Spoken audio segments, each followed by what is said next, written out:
Good morning, good afternoon, good evening. Now it's our time for our English lesson.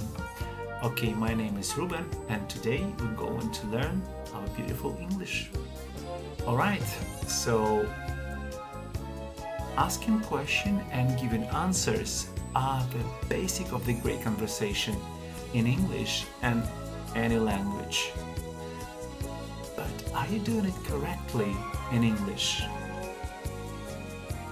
Many of my students can get by, they can get the message across even without correct structure, word order or intonation. But it makes very bumpy or awkward conversation. In this lesson I want to help you to improve the structure of your question so that it can flow smoothly and clearly and automatically. And finally you can start enjoying English conversations. It's important to spend some time improving your Q&A skills. Have you heard that before? Q&A? It stands for questions and answers. You might have heard this before. Q&A. First up, let's review question structure in English. Now, the good news is that the English questions are fairly consistent and easy to follow because they have a very clear structure. There are four main parts.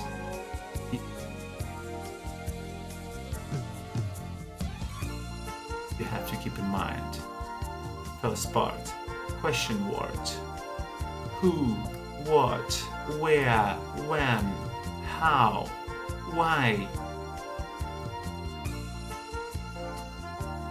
Or question phrases like how long, how often or how much.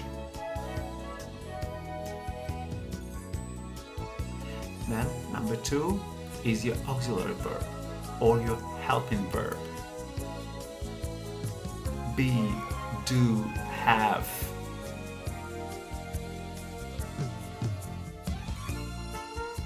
You can also be a modal auxiliary verb like can, will or should.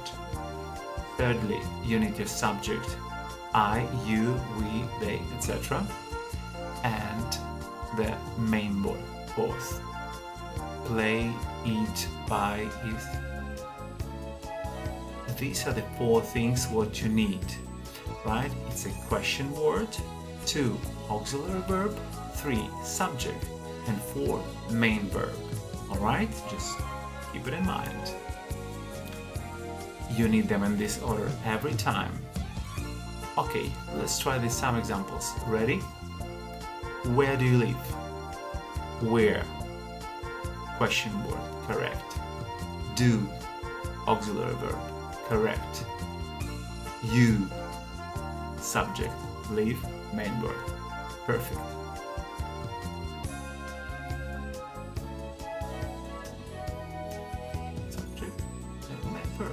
Perfect. You're doing so well. What do you like about it? What? Question word. Do. Auxiliary verb. You. Subject. Like. Main verb. Say it again. Perfect. You're doing so well.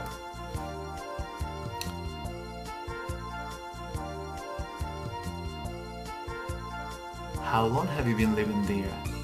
So, how long? Question phrase, have, auxiliary verb, you, subject, main verb. Okay, so what about this type of question? Do you live in England? There is no any question word, so but it's like clearly auxiliary verb.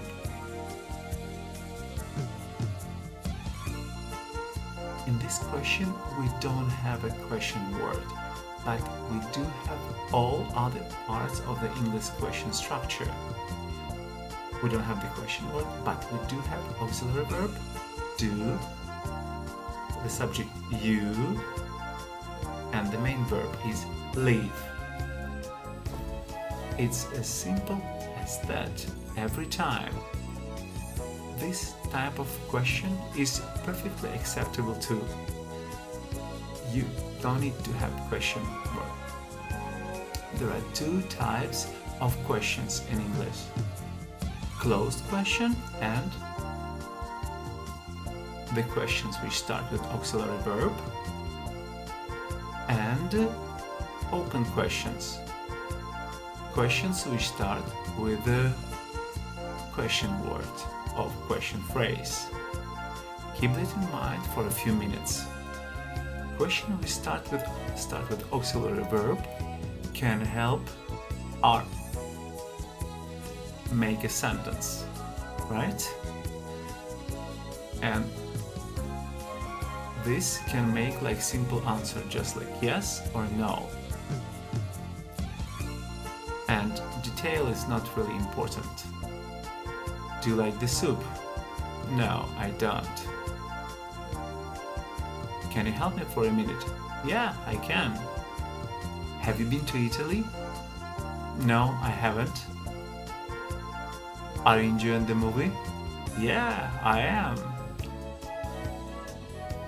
And another good tip here is the connection between question and the answer.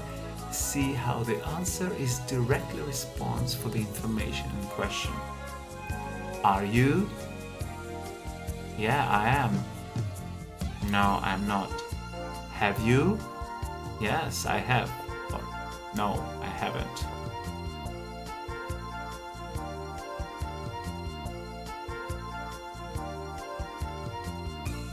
There are lots of patterns in English questions, so if you start paying attention to the details, you really will be able to improve your grammar. Questions we start with the question word are open question. These open questions, and they require more information than the answer. Not just like, have you been to Italy? And then yes, I have, or no, I haven't. But when did you go? I went last year. How long did you stay there? I stayed there for 3 months. Why did you go there? I went to study. I'm Italian. A good rule of thumb is closed question are great to make more information about people. Do you live there? Once you confirm the answer, then you can use open question to learn more about them, their experiences, their opinions, their recommendations. How long does it take to drive there? What's the best restaurant to try? What's the weather like at the time of year? What's the best thing to live there? Again, let me show you that the question structure is always stay the same. Question word, auxiliary verb, subject, main verb. So the most obvious difference between open and closed question is the question word.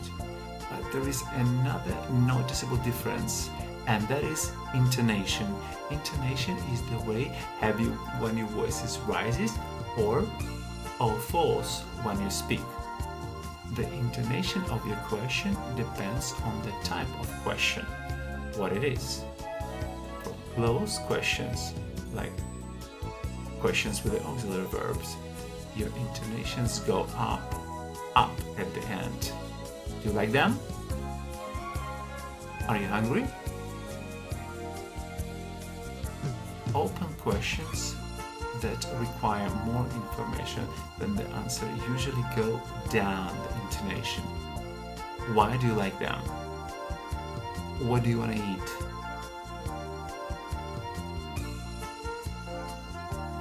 An important thing all the time, and especially when you're trying to use questions correctly, it's making sure your subject is your auxiliary verb is match. When you use an auxiliary verb in the sentence, you have to use the proper form of it. Your main verb stays in special form, and your auxiliary verb needs to change depending on the subject and also the tense. For example, do you live in London? The auxiliary match, right? Do you live in London? If subject change it to he, so the auxiliary verb can change to does. Does he live in London? Yes. Does he live in London? Have they tried them? Has she tried them? Where was he living before? Where were they living before? So the relationship between auxiliary verb, the relationship between auxiliary verb and the subject is the one you need to pay close attention to. Now, I want to warn you, in a real conversation, things get loose fast and sometimes dramatically incorrect. Most of speakers can be a bit tricky or a bit lazy at the time, especially when they speak English. So you need to listen and keep piece of information. Plus, try to go with the flow and the information is going to be very smooth and milky. Alright then, so let's make a quick recap what we learned today, and this is the question. So how can we make our question? So it says like a very clear structure. First is an auxiliary verb, 2 is subject, then verb, and whatever you think is correct for you. Alright then, so thank you very much for your attention and bye now. Thank you.